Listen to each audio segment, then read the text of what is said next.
Did you know? According to an interview with USA Today, Mario creator Shigeru Miyamoto's favorite Mario game is Super Mario World. Despite this, Miyamoto also considers the game to be incomplete. It was hurried to meet deadlines, resulting in many of Miyamoto's ideas being left out. In a public Q&A hosted by IGN, however, Miyamoto explained that several of these ideas were later used in other Mario games. Before work on Super Mario World began, Nintendo decided to remake Mario 3 for the Super Nintendo to test out the new hardware. They found that the Super Nintendo was capable of rendering more detailed sprites and could display more vibrant colors than the original Nintendo. Eventually, Nintendo decided to simply build on the first 3 Mario games, rather than create something entirely new. This was for 2 reasons. Although the Super Nintendo was capable of displaying more colors on screen, the storage capacity of cartridges hadn't expanded to accommodate more detailed art. Even though some of the Super Nintendo carts could hold up to 48 megabits, the system's launch titles were typically just 4 megabits. This is the same size used by many original Nintendo games near the Super Nintendo's launch. The team also didn't want to include elements that only existed to show off new hardware. If a new element was impressive but somehow interfered with the flow of gameplay, then it shouldn't be included.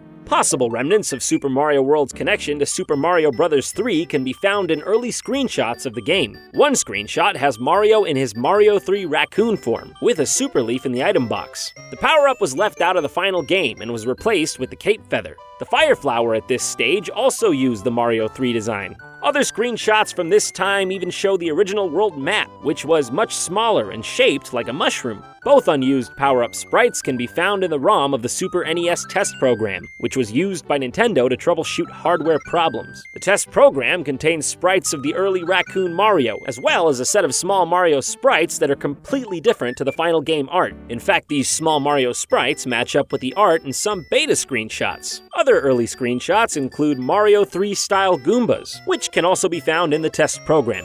Memory limitations also influenced many other creative decisions in the game. For example, the Charge and Chuck enemies come in a variety of forms. Despite wearing American football helmets, many Chucks can be found throwing baseballs. Director Takashi Tezuka told Game Informer that even though it may seem weird for football players to throw baseballs, it was necessary for variety. Adding an entirely new character just to throw baseballs would waste valuable resources. Despite the limitations, it was the increase in power from the NES to the Super NES that allowed Yoshi to come to light. Yoshi was originally conceived for the NES version of Super Mario Bros., but Nintendo believed technical limitations prevented Mario from actually riding Yoshi. Whether this was true has been debated, as games such as Little Nemo, the Dream Master, let the player ride creatures on the original Nintendo. Miyamoto evidently liked the concept of Yoshi, so much so in fact that he kept a sketch of the character above his desk for 5 years before the release of Super Mario World. Another inclusion was the outlined exclamation blocks that become solid after a switch is pressed. They were added after brainstorming fun ideas for new blocks, but ended up having a more significant purpose. The blocks were actually used as an alternative to having multiple difficulty levels. Areas in the game were specifically designed to be easier after the blocks became solid.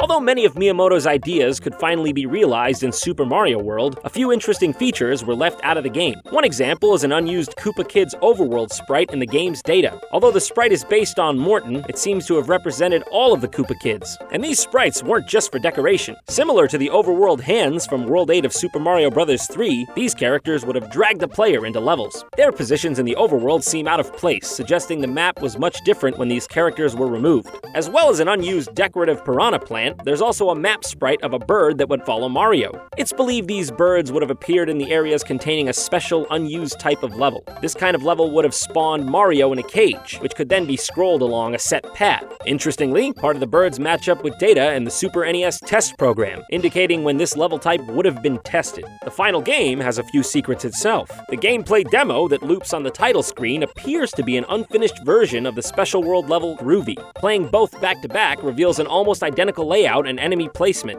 In the game's Japanese version, Reznors are called Bui Bui. Their name was changed to Reznor when the game was localized in reference to Nine Inch Nails singer Trent Reznor. In the Japanese game as well, the Forest of Illusion is called Mayoi no Mori, meaning Lost Forest. Mayoi no Mori is also the Japanese name for the Lost Woods in the Zelda series. The standard exits in the Forest of Illusion send the player around in circles, which is comparable to what happens in the Lost Woods. Because of these similarities, it's possible that the Forest of Illusion is a reference to Zelda. There also happen to be many differences between the various versions of Super Mario World. One example is the game being subtitled Super Mario Bros. 4 in Japan. It seems the game was initially going to retain this subtitle in the West, but it was removed before release. Another difference between regions is that in Japan, Yoshi was capable of eating the game's dolphins. In the Western release of the game, this ability was removed. These changes may have been to make levels easier as they prevent the player from accidentally destroying platforms. Another explanation being that the game's localization team may have removed the feature, believing that the Westerner may be more sensitive to dolphin destruction. This change was reversed in all versions of Super Mario Advance 2 for the Game Boy Advance. As well as the console and handheld versions of Super Mario World, there was also an arcade version of the game. This arcade cabinet had no save system, but players could choose which world they wanted to start in.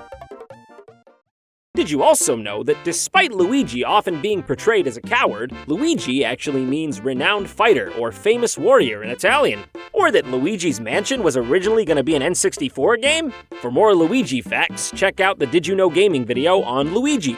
Don't forget to subscribe to Did You Know Gaming for more facts and trivia. If you like this video, give it a like. This has been me, John, talking to you. So thanks for listening, and if you want to see where I'm from, where I hail from, well, click that annotation. It'll take you to youtube.com/JonTron show, and you can, God forbid if you watch that, but you can if you want. I'll see you later. Just look up JonTron on Google. You know what? It's all right. See you later.